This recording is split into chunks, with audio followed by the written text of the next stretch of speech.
I gotta make sure we get Steve in here first, though. Yep. It's recording now, so.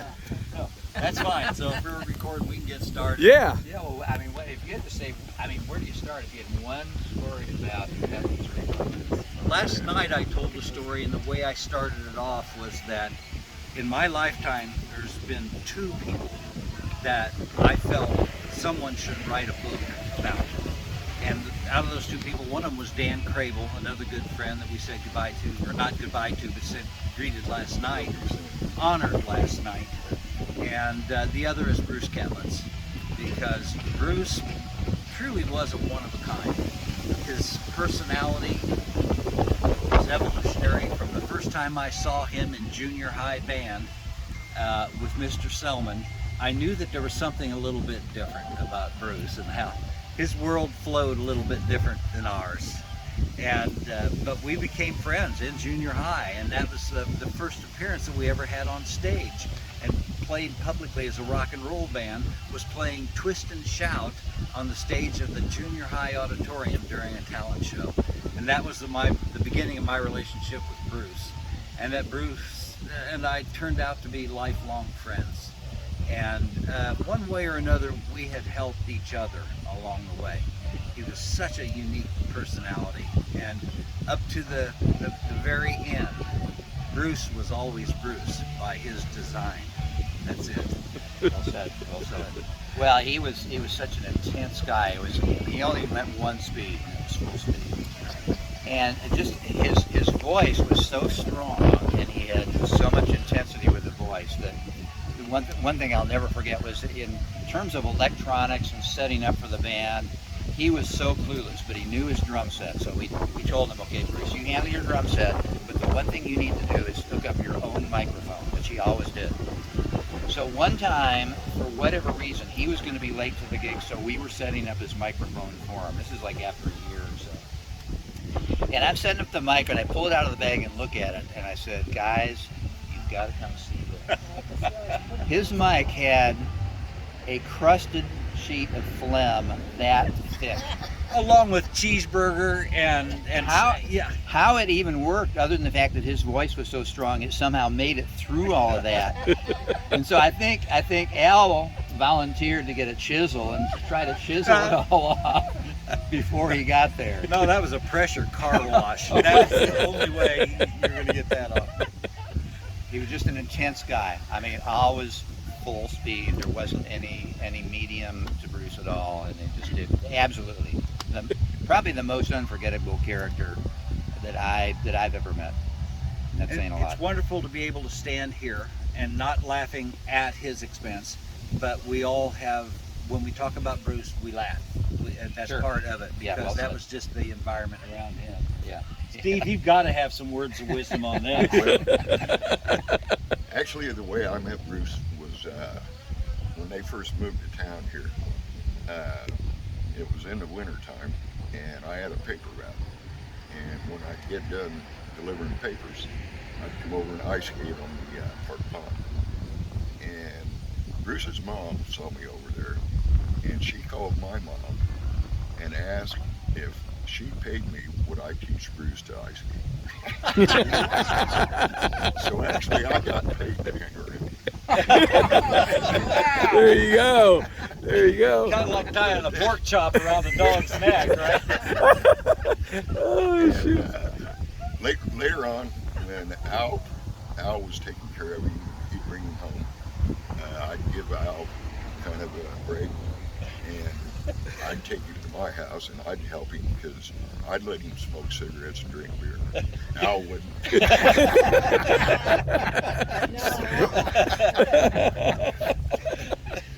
So, you know, whenever Bruce came to town, he made sure to stop by the house, and we always had a good time. I've got some pretty good pictures at home of, you know, some of us when we got together. I had a lot of fun with Bruce, a lot of fun. It was always laughing involved with it somehow Yeah. or other. The spirits were always high. Yeah. So, Yeah. but I guess it's time that we introduce Bruce to his final resting place. And Explain how you brought these ashes all the way up from Mountain Home, Arkansas. it was actually 2 years and 1 day ago that Bruce passed away in Mountain Home. So that's incredible that worked out with that kind of timing. But it took over a year to get his estate settled and to get everything taken care of. And then he had been cremated, and Nancy and I went to Mountain Home last fall and picked him up. So he's been riding with us for a year. I've been stepping over him going, I said, you got to remember, we live in an RV, okay? So I'd have to go to bed at night and I'd have, excuse me, Bruce, and it was one of these numbers. So, and both of us got so we would talk to the box. Yeah, Both of us would. Sorry, Bruce. Making the bed. Yeah.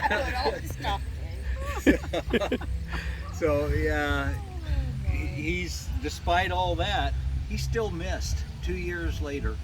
He really is missed, and I can't tell you how often I think about him and things will remind me of Bruce. Well, we had a good time when we was out at your daughter's place, your last reunion. Yes. And Brian and I and Bruce and you got to do interviews and stuff. And Yes. so he would call, I was saying he'd call you out of the blue, and you need at least an hour or longer if he called you out of the blue, because you was talking. Yeah, he's probably one of the few people that can talk more than me. And the relationship that Bruce had with Helia, his wife in Holland, a long distance relationship, and thank God for the internet, or the hundreds of thousands of dollars of phone bills, because they talked every week. Once a week they were going to talk, and it wasn't a short conversation.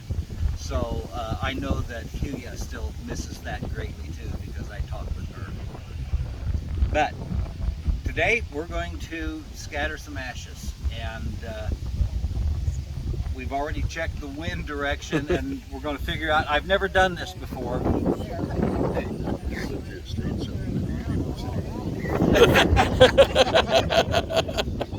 Steve just asked, you may not have heard that, he says, now that the estate is settled, did he leave us any money? Rest assured, no. Maybe if you don't open it. Yeah. That's good. That's a blessing. Yeah. Oh my. He really got So- into like inner-rural comic.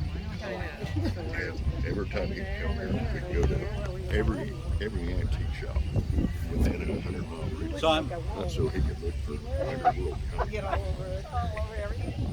So I'm reading the cover on this. This is the first time I've had it out of the case, and this is from the crematorium that in Mountain Home, and it simply has his date of birth, December 25th. That was another point. Oh that yes, Bruce of course, I made. forgot He was about a that. Christmas baby. He was What a born on gift! December 25th. Merry Christmas. What a gift! Christmas. And then when he died on September 17th in 2020, 2 years ago yesterday. Oh wow. So that is remarkable. It is remarkable. I've actually If you drop something around. have no idea what this looks like. Is it a check? Al, Steve asked if it was a check. I'm giving you $50. You're on.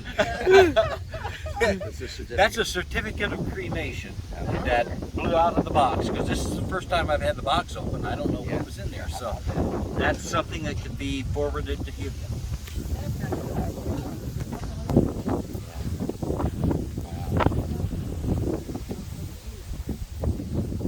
Well, I'm glad that they at least gave him a plastic box.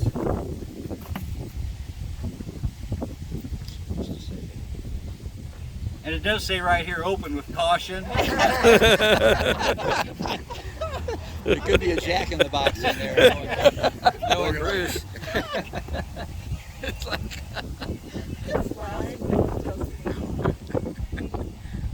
What if we came all this way?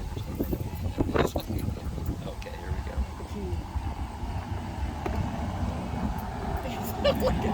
look at how Al is going. What's going It's kind of like those, He did. kind of like those nested Russian dolls. There's one inside the other. I see. No, we're down to the serious stuff now. Okay. This is plastic bag. There's a car coming. Okay, good. Yeah. I'm glad you're looking at it. Yeah, and I'm not just going to do this. I'm going to walk down through here. Sure. And I figured the higher I do this in the air with the wind that's blowing, Yes. he may even make it into Illinois. Probably will. I'm gonna hold this photo. Thank you. Yeah. Here.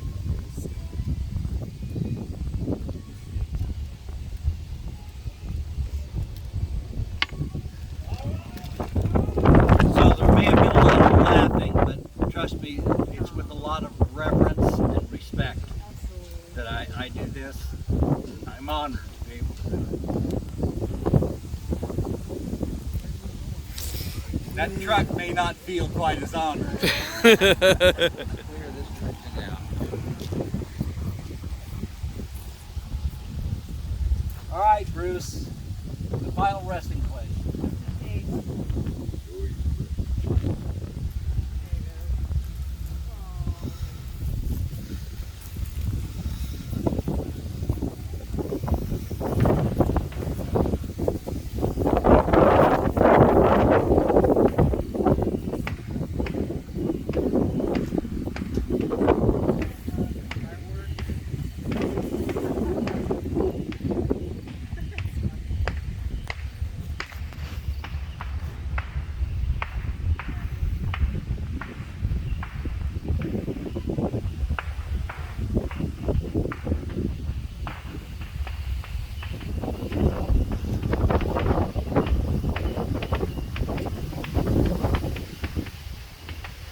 Farewell, Bruce.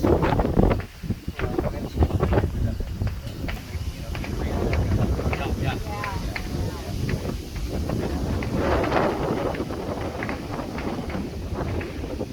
That, friends, is the end of that.